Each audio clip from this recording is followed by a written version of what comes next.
All right, I'm back this week. We're going to start this week out right. So, I'm going to read this scripture and then I'm going to explain exactly what it means, okay? So, Matthew chapter 13, the parable of the sower. The same day Jesus went out to the house and sat by the lake. Such large crowds gathered around him that he got into a boat and sat in it while all the people stood on shore. Then he told the people many things in parables. And he stated this parable right here. A farmer went out to sow his seed. As he scattered the seeds, some fell along the path, and the birds came and ate it up. Some fell on rocky places where it did not have much soil. It sprang up quickly, but because the soil was shallow, when the sun came up, the plants were scorched, and they withered because they had no root. Other seeds fell among thorns, which grew up and choked the plants. Still, this is the key, some seeds fell on good soil and produced a crop up to 100 or 60 or 30 times what was sown. Whoever has ears, let them hear. All right? So you have ears. You hear what I just said. So this is what the disciples said next. The disciples came to Lord and asked, "Why do you speak to people in parables?" And the Lord replied, "But because the knowledge of the secrets of the kingdom of heaven has been given to you, but not to them." So that story is one of my favorite parables because I use it in my business. And the seed, right? You look at the seeds. So I'm a business owner. I have business cards. I take my business cards, I pass them out. We pass them out. Thousands of cards a month, right? And some people take the card, throw it on the ground. And that's the same thing as a seed that a bird came and got. I gave them a card, they threw it on the ground. So the bird got it. Then I have some cards people put on their desk, but they don't need it no time soon, so it get pushed to the back of the desk, never used. And then you got that one card that lands in somebody's hands who need my service tomorrow. And they call me and say, "Hey, George, can you come provide service for me tomorrow or next week?" And that seed I threw down, that was a good seed. It could produce up to 100 or 60 or 30 times of that one seed cost me maybe 5 cents, and it can produce up to 100 times of what it costs. And that's what God is teaching you. Every seed you sow is not going to blossom into a hundredfold. But the key about this parable is it has nothing to do with farming. You ready? Let me break it down to you now. So when God is telling them about this farm, he's speaking in a parable so that most people would think he's talking about growing tomatoes. God's not talking about growing tomatoes in this passage. This is what he's talking about. So if I tell you, "Hey man, come to church. God is great. God has done all this for me.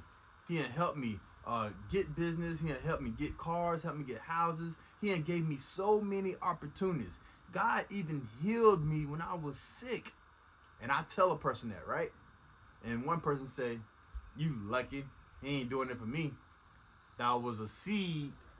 That was God telling that. Now that's the seed he's talking about. He want us to throw out seeds and get more people to come and be a light with him. That's what that parable is about. It has nothing to do with a garden. He want me to recruit as many people to come and see how great and how good and how blessed he can have you if you just come and listen and follow his instructions. His instructions is in this book right here. And if you follow these instructions, you can make your life 100 times easier by just following the knowledge of God, and he giving you the wisdom and discernment. And that's what that parable about. It has nothing to do with garden, but if a person is not understanding, they would think he's talking about planting tomatoes and apples. So let me finish in what he's saying. This is why I speak to them in parables. Though seeing, they do not see. Through hearing, but they don't understand. In them is fulfilled the prophecy as Isaiah. You will be ever hearing but never understanding. You will be ever seeing and never perceiving. For these people's heart has become callous. They hardly hear with their ears, and they have closed their eyes. Otherwise, they might not see with their eyes and hear with their ears and understand with their hearts. But that's what he's trying to say. How many people hear God's voice or his spirit, and their heart is cold, and they don't believe it, and they just don't listen? That's what he's looking for. More people to come and be a blossom on earth, to shed light. The earth is so dark. The world is so dark. So as many people as God can have recruit for him, that's what he's talking about, sowing seed. So if I tell somebody and you watch this video and it make you go to church, that seed I just sowed was a good seed, because now we got more people that can help push the movement. So understand this right here, and it can help you in your business too. So if you have a business, let me break it down to you, because some people think fishermen are fishermen for fish. And as you know, all God's disciples were fishermen. I ain't gonna say all, but most of them were fishermen. And you take the two words, fish, man. You put it together, fisher of man. So he went and recruited fishermen who were good at catching fish, because he figured if they can catch fish, they can fish for man. And when you fish for man, you bring in man to God, and then he can use them for his purpose. And that's the whole reason we here. He wants to use you for his purpose, his will. Every day we wake up, we do what we want to do, and it's good. It could be good. You can have a good idea, but it's not better than God's plan. So this is the last. I'm gonna end it right here. But one of the things I always think about is, you know, I used to have a job, right? I was a mailman, and one of my prayers was, God, if you just get me out of this job, I'll do whatever you want me to do. I just don't want to work this job. And you know, I worked the job for 5 years, but after a while, God sent a man to the door with a book. It wasn't this book. And he pushed that book through the little peephole at the mail slot. And I grabbed that book. It wasn't this book now, but I grabbed the book. I went around the block and I parked my mail truck. And as I opened the book, the first thing I read, it was, your job is what you do during the day. I'm paraphrasing because I can't remember the exact words, but it said, your job is what you do during the day to make money. Your job can get replaced any day. That's what it said now. Now this is the part that got you. But your work, you can never get fired when you're working, doing your work. You're calling for God. And that was a big idea, because I had a good job, great job. But I could easily, they could shut the place down. They could do anything. But once you find your work is your gift.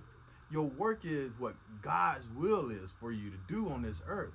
Once you find your work, you work to the day you stop breathing, and you work with nobody able to fire you except for God. And that's the difference between work and your job. Right now, a lot of jobs are cutting back and doing different things. And it's scary because you don't know if your job's on the line. But your job is a great thing. When you go to your job, you be 100% at your job. But the minute you clock out, you need to try to find what God wants you to do for your work. Because after you retire, you still gonna have 30, 40 years left.